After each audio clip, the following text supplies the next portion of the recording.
एक नगर में एक राजा शासन करते थे जो बहुत ही उदार और सरल स्वभाव के थे। भगवान की भक्ति, भगवान की आराधना में हमेशा वो लीन रहते थे। ईश्वर पर उनकी असीम भक्ति थी और ईश्वर पर वो अटूट विश्वास करते थे। उनकी इसी भक्ति और विश्वास को देखते हुए एक बार भगवान ने उन्हें दर्शन दिया। भगवान को अपने सामने देखकर जो राजा हैं वो धन्य हो गए और उन्होंने भगवान से कहा कि हे प्रभु, आपका बहुत धन्यवाद, और जैसे आपने मुझे दर्शन दिया है वैसे ही आप मेरे राज्य के लोगों को भी दर्शन दीजिए और उन्हें धन्य कीजिए, क्योंकि मेरे राज्य के जो लोग हैं वो भी बहुत ही सरल और उदार स्वभाव के हैं। उनके अंदर कोई भी विकार नहीं है। तब राजा ने कहा कि ठीक है, कल मैं पहाड़ी के पीछे फिर से दर्शन दूंगा। तुम अपने राज्य के लोगों को, अपनी प्रजा को लेकर वहाँ पर आना। राजा ने ये जाकर बात अपने प्रजा को बताई और दूसरे दिन अपनी प्रजा समेत फिर से भगवान का दर्शन करने के लिए, भगवान से मिलने के लिए राजा अपनी प्रजा के साथ उस पहाड़ी के पीछे चल पड़े। कुछ दूर जाने के उपरांत कुछ लोगों ने देखा कि तांबे के सिक्कों का ढेर लगा है। अब कुछ लोग उस तरफ भागने लगे। राजा ने उन्हें रोका, लेकिन वो राजा की बात नहीं माने और तांबे के सिक्कों को बटोरने लगे, उसे इकट्ठा करने लगे। फिर राजा जो बचे हुए लोग थे उनके साथ फिर आगे बढ़े। कुछ दूर जाने के बाद फिर उन्होंने देखा कि चांदी के सिक्कों की ढेर लगी हुई है। अब कुछ लोग उस तरफ गए और चांदी के सिक्कों को बटोरने लगे। राजा ने उन्हें फिर से मना किया कि हमें तो भगवान का दर्शन करने चलना है, तुम लोग व्यर्थ की चीज़ों में अपना मन क्यों लगा रहे हो। लेकिन जो राजा की जो प्रजा थी वो उन सिक्कों को बटोरने में व्यस्त हो गई और राजा की तरफ किसी ने ध्यान नहीं दिया। उसके उपरांत फिर राजा और जो लोग बचे थे उनको लेकर आगे बढ़े। तब उन्होंने देखा कि सोने के सिक्कों की ढेर लगी है। अब ये जो बचे हुए लोग थे वो उन सिक्कों को बटोरने में व्यस्त हो गए। राजा ने उन्हें समझाया, उन्हें रोका कि हमें तो भगवान से मिलने जाना है, हमें आगे बढ़ना है, लेकिन लोगों ने उनकी बात नहीं सुनी और लोगों ने उन सिक्कों का मुंह नहीं छोड़ा। अब राजा और रानी अकेले ही भगवान से मिलने जा रहे हैं। इतने देर में, थोड़ी ही देर में राजा फिर देखते हैं कि हीरों का ढेर लगा हुआ है, जहाँ पर हीरों से जड़ित बहुत से आभूषण और गहने पड़े हैं।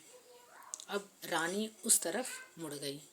राजा ने रानी को रोका, लेकिन रानी नहीं मानी और वो उन हीरों के गहनों को बटोरने लगी, उन हीरों को इकट्ठा करने लगी। राजा मन मार कर विरक्त मन से अकेले ही पहाड़ी के पीछे पहुँचे। जब वो पहाड़ी के पीछे पहुँचे तो फिर से भगवान ने उन्हें दर्शन दिया और भगवान ने राजा से पूछा कि तुम्हारी प्रजा कहाँ है। तुम्हारी प्रजा जो मेरा दर्शन प्राप्त करना चाहती थी और जिसके अंदर कोई विकार नहीं था, कहाँ है वो, तुम अकेले क्यों आए हो। तब राजा ने भगवान से क्षमा मांगी और कहा कि हे प्रभु, मुझे क्षमा कीजिए।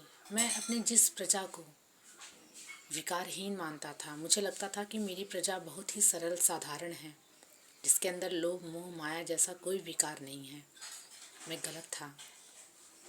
मेरी प्रजा ने उन धन दौलत को चुना और आपको छोड़ दिया, लेकिन मैंने तो आपको ही अपना सब कुछ माना है।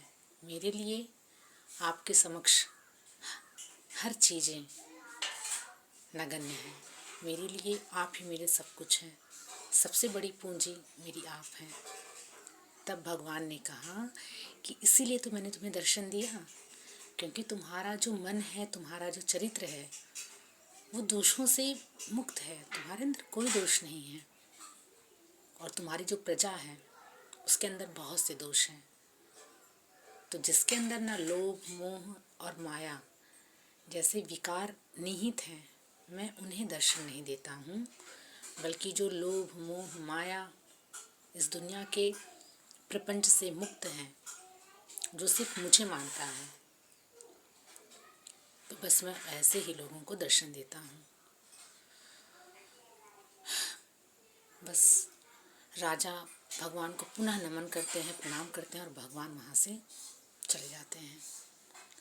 तो मेरी ये कहानी आप सबको बस यही बताती है कि जब तक हम लोभ मोह माया में उलझे रहेंगे, हम भगवान को प्राप्त नहीं कर पाएंगे।